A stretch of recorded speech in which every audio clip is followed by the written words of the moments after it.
Hi everyone, welcome back to my channel. Today I'm working on another cat illustration and this one is a little different. It's a puffed up, frightened kitty. You know that moment when cats get startled and they puff up like Halloween decoration with their back arched and their tail all bushy and their fur standing on end? That's exactly the look I'm going for today. For this piece I'll be using three main tools.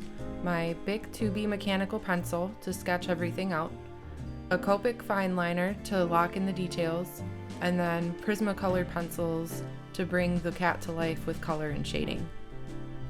The cat is mostly black and brown with some dark black stripes, so I'll be layering a lot of tones to create depth and texture. I'm also working on a big personal challenge right now. I'm going to keep drawing cats until I reach 10,000 subscribers here on YouTube. Every cat is unique, every pose tells a story, and I want to build up this collection while also building our little community. So if you like seeing these cats come to life, make sure you hit that subscribe button and join me on the journey. So I'm lightly blocking in the main shapes with my 2B mechanical pencil. I love using this pencil because it gives me a nice dark line if I want it, but it also is smooth and doesn't smudge too much while I'm working. The first thing I think about with a puffed up cat is the silhouette. That arched back and stiff puffed tail are the most important. I just want to capture the energy of surprise and that frozen like, what was that kind of moment. I'm keeping the pencil lines pretty light so that when I go in with the fine liner later, I can really commit to the shapes I like best. I'll be able to erase easily before adding colored pencils.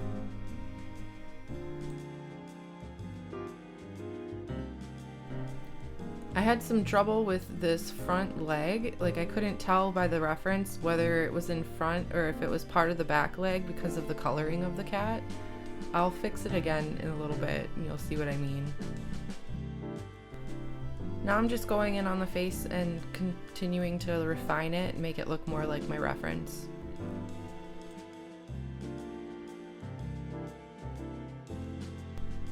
I was having a little trouble getting the snout right and getting the little cheeks the right angle for this angle of the face.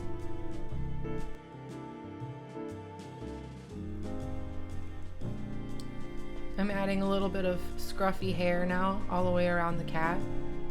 I want it to look like its hair standing up on end, so I'm giving it a little texture.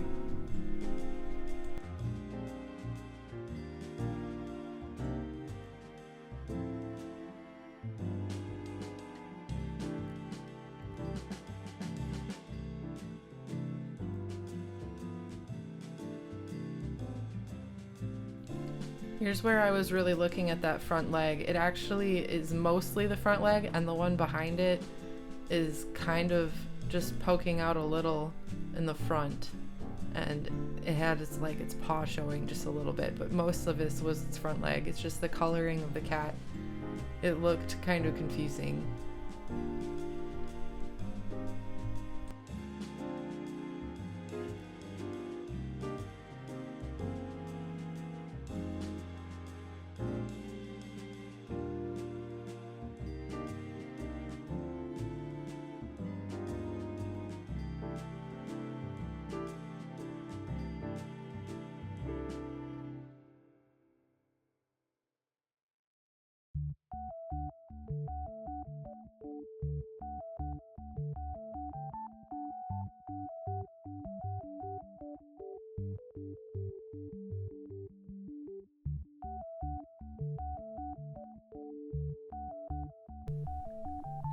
Now that the sketch is down, I'm grabbing my Copic fine liner to outline.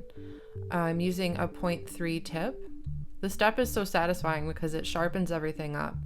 It gives me the big outline so I can color it in. I really like this size marker for doing the outlining. It's not too bold, but not so fine that it gets lost under the colored pencil.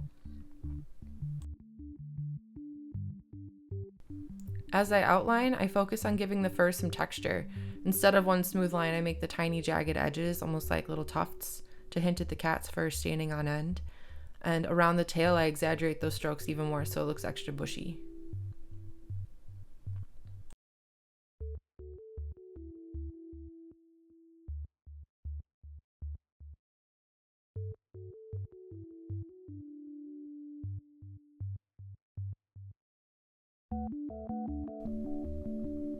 Next, I need to erase all of my pencil lines.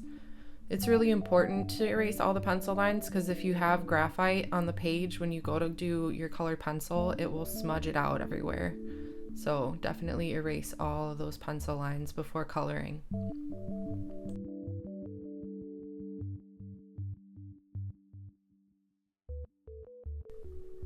Now for the most fun part, coloring with the Prismacolor pencils. This cat is mostly black with brown and black stripes, so I'm layering carefully. I went in with solid black right away, building up layers of color until I get the vibrancy I want. On the tail, I use quick, short strokes in alternating layers of black so that it makes it look fluffy. Then I'll layer in some warm brown between the black stripes. And then I'll go back over it again with black again. For the stripes, I'm just checking my reference and going around the whole cat as I see it, and darkening things as they need to be darkened. I press a little harder with the black pencil, making the stripes bold and crisp against the softer browns. I like to vary the pressure, so some stripes fade a little like real fur.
The eyes are one of my favorite parts. And since the cat is frightened, I'm going to make the pupils just a line and keep a ring of bright color around them, greenish yellow, to contrast with the dark fur. That pop of color draws the viewer right into the cat's expression.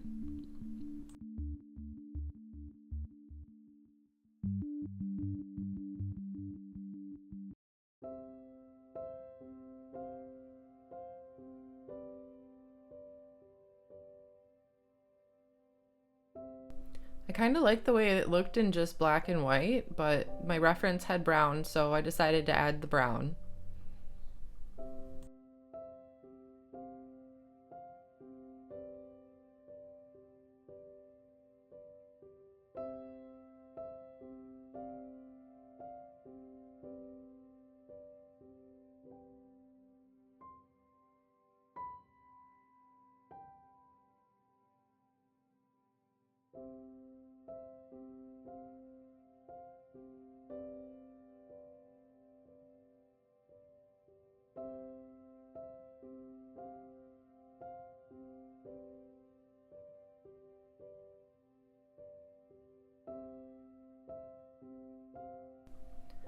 I wanted to add a shadow under the cat just to make the paws pop out a little bit because right now they're on white. And then if we add the shadow around them, the white will contrast with that shadow and make them pop out a little bit better.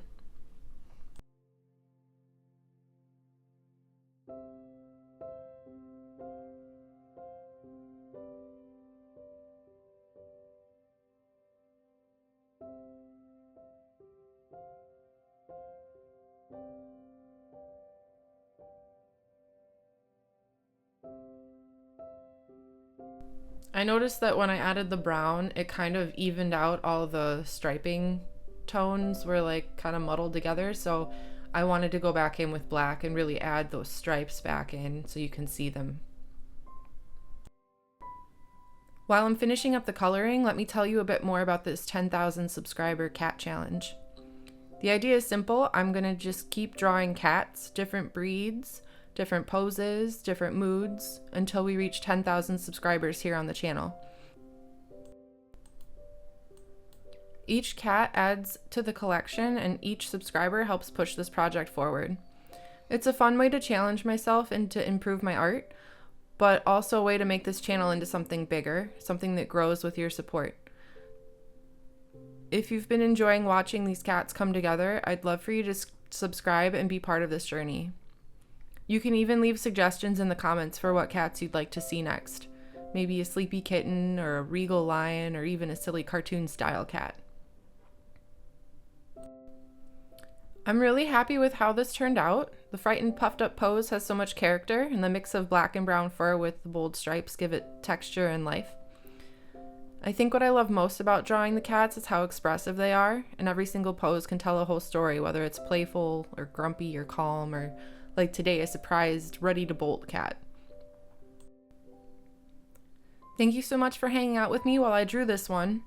And if you enjoyed the video, please give it a thumbs up. Let me know in the comments what kind of cat you'd like to see me draw next. That's it for today's illustration. I'll see you in the next one.